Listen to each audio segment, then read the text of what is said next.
Welcome to only IAS. स्वागत है आप सभी लोगों का प्रीलिम बूस्टर न्यूज डिस्कशन में। आज है 4 जनवरी 2021। तो आइए देख लेते हैं ऐसे कौन से इंपॉर्टेंट आर्टिकल्स हैं जो आज हम कवर करने वाले हैं। उसके पहले इन्फॉर्मेशन है कॉम्प्रिहेंसिव प्रीलिम्स स्पेशल बैच के बारे में, जिसमें लेक्चर्स के माध्यम से आपका पूरा प्रीलिम्स का सिलेबस कवर होगा।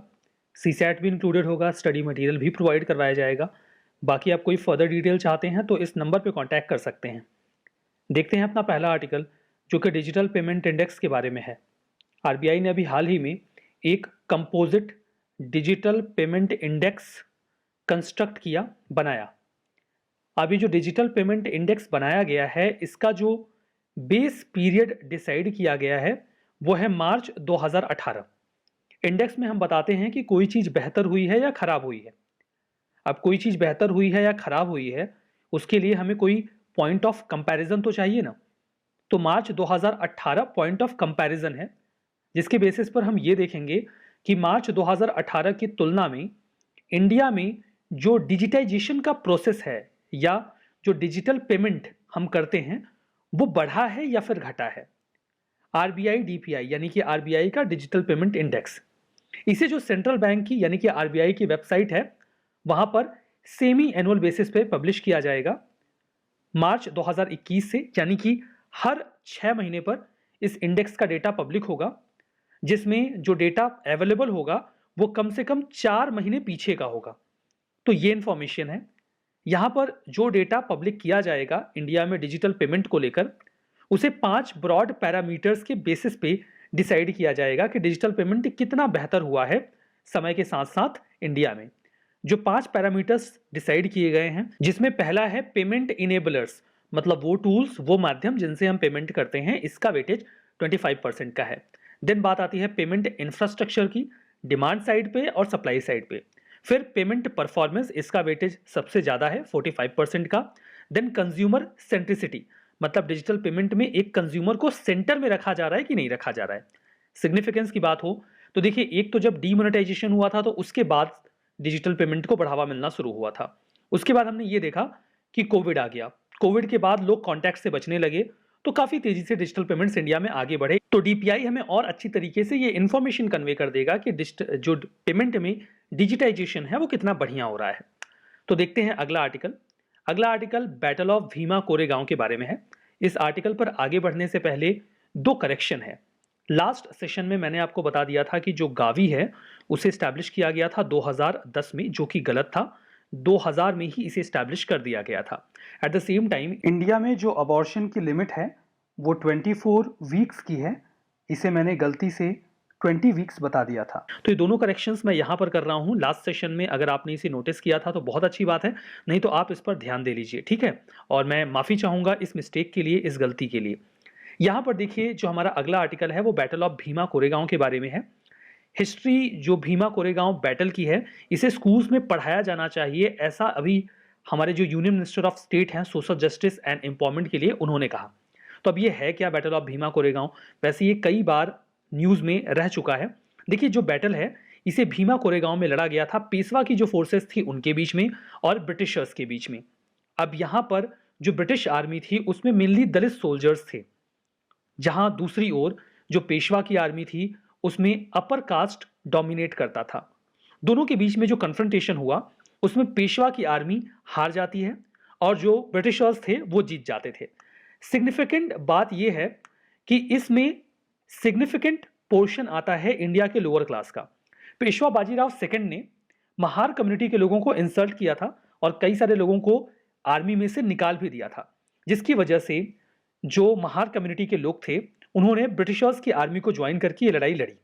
तो इसे इस तरीके से, वैसे तो लड़ाई पेशवा की और ब्रिटिशर्स की थी, लेकिन सिग्निफिकेंस के तौर पे ये माना जाता है कि ये लड़ाई अपर कास्ट और सो कॉल्ड लोअर कास्ट यानी कि महार कम्युनिटी के बीच में था। तो पेशवा की आर्मी के जो डिफीट हुई उसे कास्ट बेस्ड डिस्क्रिमिनेशन या ऑपरेशन जो अपर क्लासेस के द्वारा किया जा रहा था उसके खिलाफ एक जीत माना जाता है। ये लास्ट बैटल थी थर्ड एंग्लो मराठा वॉर में। थर्ड एंग्लो मराठा वॉर जो 1818 के आसपास लड़ा गया था, जिसमें मराठा पावर पूरी तरीके से क्रश कर दी गई थी। उसके बाद जो पेशवा का डोमिनेशन था वो भी खत्म हो गया। सिग्निफिकेंस यही है कि इस पूरी लड़ाई को दलित प्राइड का सिंबल माना जाता है, जो महार दलित हैं उनके लिए। अब यहां पर बाबा साहेब अंबेडकर जी महार कम्युनिटी से ही बिलोंग करते थे। उन्होंने लगातार जो इनह्यूमन ट्रीटमेंट किया जाता है लोअर क्लास के लिए या उनके खिलाफ, उसके खिलाफ आवाज उठाई। अंबेडकर जी किस प्रकार से भीमा कोरेगांव से जुड़े हुए हैं? बाबा साहब ने जनवरी 1 1927 को इस पूरे लोकेशन को विजिट किया था और उसके बाद वहां पर एक विक्ट्री पिलर भी स्टैब्लिश किया गया, जिसके बाद से ही इस पूरी बैटल को सेलिब्रेट किया जाने लगा या फिर याद किया जाने लगा। तो ये पूरा आर्टिकल हमने यहां पर कवर किया। देखते हैं अगला आर्टिकल, जो कि आरओ डीटीईपी स्कीम के बारे में है। कॉन्टेक्स्ट ये है कि यूनियन गवर्नमेंट ने अभी डिसाइड किया है कि जो इस स्कीम के बेनिफिट्स हैं उन्हें 1 जनवरी 2021 से सभी प्रकार के एक्सपोर्ट के लिए अलाउ कर दिया जाएगा, सभी प्रकार के गुड्स के एक्सपोर्ट के लिए। अब ये आरओ डीटीईपी स्कीम है क्या? देखिए, ये एक्सपोर्टर्स को इंसेंटिवाइज करने के लिए एक स्कीम है, ताकि जो इंडिया के एक्सपोर्टर्स हैं, चूंकि हर देश चाहता है कि उसका एक्सपोर्ट ज़्यादा हो क्योंकि इससे देश में फॉरेक्स आता है, तो इंडिया के जो प्रोडक्ट्स हैं वो कॉस्ट कॉम्पिटिटिव रहें, सस्ते रहें और ग्लोबल मार्केट में उनको लेवल प्लेइंग फील्ड मिले। इसके लिए इंडिया के एक्सपोर्ट को इंसेंटिवाइज किया जा रहा है इस स्कीम से। ये जो स्कीम है, ऐसा नहीं कि इसके पहले कोई स्कीम थी नहीं, इसके पहले एक स्कीम हुआ करती थी, merchandise export from India scheme, MEIS scheme हुआ करती थी ये, या MEIS बोल लीजिए। इसके जरिए एक्सपोर्टर्स को फायदा पहुंचाया जाता था, लेकिन इस बात को लेकर WTO ने इंडिया को क्रिटिसाइज किया और ये कहा गया कि इस प्रकार के बेनिफिट्स जो MEIS में दिए जा रहे हैं वो केवल किसी ऐसे देश में ही दिए जा सकते हैं जिसका पर कैपिटा इनकम $1000 से कम हो। इंडिया का पर कैपिटा इनकम अभी बढ़ गया है, 1900 समथिंग हो गया है, इसीलिए कहा गया कि इंडिया इसके लिए एलिजिबल नहीं है। तो इंडिया ने इस स्कीम को बंद किया और इसकी जगह पे ये नई स्कीम RODTEP स्कीम को लॉन्च किया। इसमें अभी एक अच्छी बात यह है कि ये WTO से फुल्ली कंप्लायंट है। इसमें जो कई सारे और खर्चे ऐड नहीं किए जाते थे, जैसे केवल पहले जो कस्टम भरा जाता था एक्सपोर्टर्स के द्वारा उसे ही उसमें कवर किया जाता था, लेकिन अभी जो मंडी से सामान खरीदने का खर्चा होता है या फिर इलेक्ट्रिसिटी का जो खर्चा होता है, फ्यूल का जो खर्चा होता है, उन सभी को यहाँ पर ऐड किया गया है। इससे वजह से ये पूरी स्कीम ज़्यादा कॉम्प्रिहेंसिव बन गई है। इसमें जो एक्सपोर्टर्स हैं उन्हें रिफंड मिल पाएगा, जो भी लोकल टैक्सेस वगैरह वो पे करते हैं। एक्सपोर्टर्स को वो जो अमाउंट रिफंड होगा वो उनके एक लेजर अकाउंट में क्रेडिट हो जाएगा, जिसका इस्तेमाल करके वो कस्टम ड्यूटी वगैरह पे कर सकते हैं इंपोर्टेड गुड्स पर। तो ये पूरा आर्टिकल हमने यहाँ पर कवर किया। जो हमारा अगला आर्टिकल है वो international financial service centre authority IFSCA के बारे में है। हाल ही में IFSCA को एसोसिएट मेंबरशिप मिल गई है किसकी? International organisation of securities commission की, IOSCO की।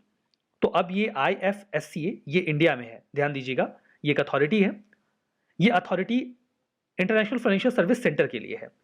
अब इंटरनेशनल फाइनेंशियल सर्विस सेंटर जो है वो एक एरिया है, एक रीजन है, और ये जो रीजन है ये इंडिया में इन्वेस्टमेंट को प्रमोट करता है।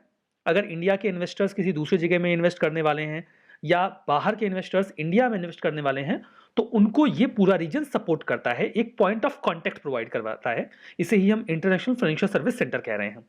अब यहाँ पर अलग अलग सेक्टर के लिए अलग अलग रेगुलेटर्स ना हो, जैसे इंडिया में पेंशन फंड्स को रेगुलेट करने के लिए अलग रेगुलेटरी अथॉरिटी है, बाकी RBI, SEBI, अलग अलग इन्वेस्टमेंट के एरेना के लिए अलग अलग रेगुलेटरी अथॉरिटीज होती हैं। लेकिन अगर कोई इस पॉइंट ऑफ कांटेक्ट के जरिए इंडिया में इन्वेस्टमेंट कर रहा है तो उसे अलग अलग रेगुलेटरी अथॉरिटीज से ना डील करना पड़े, इसीलिए एक यूनिफाइड रेगुलेटरी अथॉरिटी का निर्माण किया गया। उसे ही नाम दिया गया international financial service centre authority. और अब इस अथॉरिटी को एसोसिएट मेंबरशिप मिल गई है IOSCO की। तो IFSCA का फॉर्मेशन किया गया 2020 में 2019 के एक कानून के तहत, जिसका नाम है international financial services centre authority act. ये जो अथॉरिटी है ये गिफ्ट सिटी गांधीनगर गुजरात में सिचुएटेड है। ये एक यूनिफाइड अथॉरिटी है सभी प्रकार के फाइनेंशियल प्रोडक्ट्स के लिए, मतलब अलग अलग फाइनेंशियल रेगुलेटर इसे रेगुलेट नहीं करेंगे, बल्कि हर प्रकार के फाइनेंशियल प्रोडक्ट्स के लिए या फिर सर्विसेज के लिए एक ही रेगुलेटरी अथॉरिटी होगी, जिसका नाम होगा international financial service centre authority. अब यहां पर जो गिफ्ट IFSC है ये एक इंटरनेशनल फाइनेंशियल सर्विस सेंटर है जो कि लिंक प्रोवाइड करवाता है फॉरेन इन्वेस्टर्स के लिए और इंडिया के इन्वेस्टर्स के लिए भी। इसका मेजर ऑब्जेक्टिव ये है कि जो ग्लोबल कनेक्ट है इंडिया के फाइनेंशियल मार्केट का वो बढ़िया तरीके से स्टैब्लिश हो जाए। अब इंडिया के अगर IFSCA को मेंबरशिप मिल गई है IOSCO की, तो इसका सिग्निफिकेंस क्या है, महत्व क्या है? इससे देखिए आसानी से इंफॉर्मेशन का एक्सचेंज हो सकता है ग्लोबल लेवल पे। जो कॉमन इंटरेस्ट की बातें हैं उसे IFSCA शेयर कर सकता है IOSCO के साथ। ये इंडिया का है और ये ग्लोबल है, तो इसके साथ और ये अपने एक्सपीरियंसेस IFSCA के साथ शेयर कर देंगे। जो IOSCO है ये एक प्लेटफॉर्म प्रोवाइड करवाएगा IFSCA को कि हम उनके एक्सपीरियंसेस से सीख सकें और बेस्ट प्रैक्टिसेस को ऑप्ट कर सकें। अब बार बार बात हो रही है IOSCO की, तो ये है क्या, इसकी भी बात कर लेते हैं। ये एक इंटरनेशनल बॉडी है जिसे 1983 में स्टैब्लिश किया गया था दुनिया के जो भी सिक्योरिटी रेगुलेटर्स हैं उनको एक साथ लाने के लिए। ये इंटरनेशनल स्टैंडर्ड्स को मेंटेन करने की कोशिश करते हैं। ये बहुत क्लोजली एसोसिएट होकर काम करता है किसके साथ, G20 के साथ, G20 के साथ भी और फाइनेंशियल स्टेबिलिटी बोर्ड के साथ भी। ये भी देखिए एक ग्लोबल फाइनेंशियल बोर्ड है जो कि सजेशंस वगैरह देता है कि ग्लोबल फाइनेंशियल सिस्टम कैसे बढ़िया से काम करेगा। तो काफी क्लोजली एसोसिएट है ये IFSCA G20 के साथ। इनफैक्ट नहीं, हम IFSCA की बात नहीं कर रहे हैं, हम बात कर रहे हैं IOSCO की। और IOSCO का फुल फॉर्म मैंने आपको बताया था, international organisation for securities commission, IOSCO। तो यहां पर जो IOSCO का ऑब्जेक्टिव है और प्रिंसिपल्स हैं वो ये हैं कि दुनिया भर में जो भी सिक्योरिटी रेगुलेशंस हैं वो बढ़िया रहें और उनको एक प्रॉपर स्टैंडर्ड्स पर फॉलो किया जाए। उम्मीद करता हूं ये आर्टिकल आपको समझ में आया होगा। देखते हैं अगला आर्टिकल जो कि सुकन्या समृद्धि योजना के बारे में है। हाल ही में ministry of communication and information technology ने ये कहा कि टोटल 1,83,00,000 सुकन्या समृद्धि अकाउंट्स खोले गए हैं। ये है क्या, ये एक स्मॉल डिपॉजिट स्कीम है, बेटी बचाओ बेटी पढ़ाओ स्कीम के तहत 2015 में लॉन्च की गई थी। उद्देश्य ये है कि जो गर्ल चाइल्ड है उसे प्रॉपर इक्विटेबल शेयर मिले फैमिली की सेविंग से। फैमिली गर्ल चाइल्ड के लिए सेव करे, उन्हें इंसेंटिवाइज करता है ये। इसमें एक सेविंग अकाउंट खोल दिया जाता है किसी भी कमर्शियल बैंक में या फिर पोस्ट ऑफिस की ब्रांच में। इसमें जो अकाउंट है वो 250 रुपए से खोला जा सकता है और जो मैक्सिमम अमाउंट हर साल डिपॉजिट किया जा सकता है वो है 1.5 लाख। यहाँ पर ये पूरा जो अकाउंट है इसका जो अमाउंट है वो 21 साल पे मेच्योर हो जाएगा। इनफैक्ट 18 साल की उम्र अगर बच्ची की पूरी हो गई है तो हायर एजुकेशन के लिए 50% अमाउंट निकाला जा सकता है। अब इसके कई सारे फायदे भी होते हैं। देखिए एलिजिबिलिटी की बात करते हैं तो वो बच्ची जो है वो इंडियन रेसिडेंट होनी चाहिए, 10 साल से बड़ी उसकी उम्र नहीं होनी चाहिए, एक फैमिली में 2 ही बच्चियों के अकाउंट खोले जा सकते हैं। इंटरेस्ट रेट इसमें काफ़ी ज़्यादा दिया जाता है और जो भी पैसा आप इस स्कीम में लगा रहे हैं उस पर कोई टैक्स नहीं लगता। तो ये सारी अच्छी बातें हैं इस स्कीम के साथ, ठीक है। अब यहाँ पर जो अगला आर्टिकल है वो ग्लोबल प्रवासी रिश्ता पोर्टल के बारे में है। ये portal minister of state for external affairs ने अभी हाल ही में लॉन्च किया है। इस पोर्टल के माध्यम से जो इंडियन डायस्पोरा पूरी दुनिया में है वो इंडिया से खुद को कनेक्ट कर पाएगा।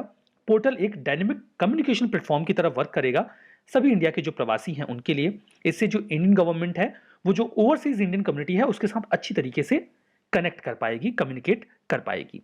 अपार्ट फ्रॉम दैट इसमें जो मोबाइल ऐप है वो डायस्पोरा यूज कर पाएंगे और इंटरनेशनल यूज कर पाएंगे। जो पोर्टल है वो वेब इंटरफेस की तरह काम करेगा जिसका इस्तेमाल हम वेरियस मिशंस के लिए कर पाएंगे जो हमने डायस्पोरा के लिए लॉन्च किया है। जो पोर्टल है उसमें इंडियन डायस्पोरा खुद को रजिस्टर भी कर सकते हैं कि वो NRI हैं, PIO हैं या फिर OCI हैं, ठीक है। इस लिहाज से वो इंडिया से कनेक्ट कर पाएंगे। ये कम्युनिकेट करने में मदद करेगा डायस्पोरा को, रियल टाइम बेसिस पे हम उनके साथ कम्युनिकेट कर पाएंगे। जो हमारा अगला आर्टिकल है वो लिथियम रिफाइनरी के बारे में है। देखिए अक्सर जब बात होती है कि इंडिया में बैटरी ऑपरेटेड व्हीकल्स चलाई जाएं या व्हीकल्स चलाई जाएं, इलेक्ट्रॉनिक व्हीकल्स चलाई जाएं, तो सबसे बड़ी प्रॉब्लम आती है कि हमारे पास लिथियम आयन बैटरीज नहीं है जिसको हमको चाइना से इंपोर्ट करना पड़ता है। इससे खर्चा बहुत बढ़ जाता है। लेकिन for the first time India में फर्स्ट लिथियम रिफाइनरी को स्टैब्लिश किया जा रहा है गुजरात में।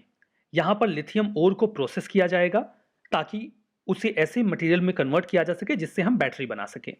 जो लिथियम है वो एक रेयर एलिमेंट है, यूजुअली इंडिया में नहीं पाया जाता।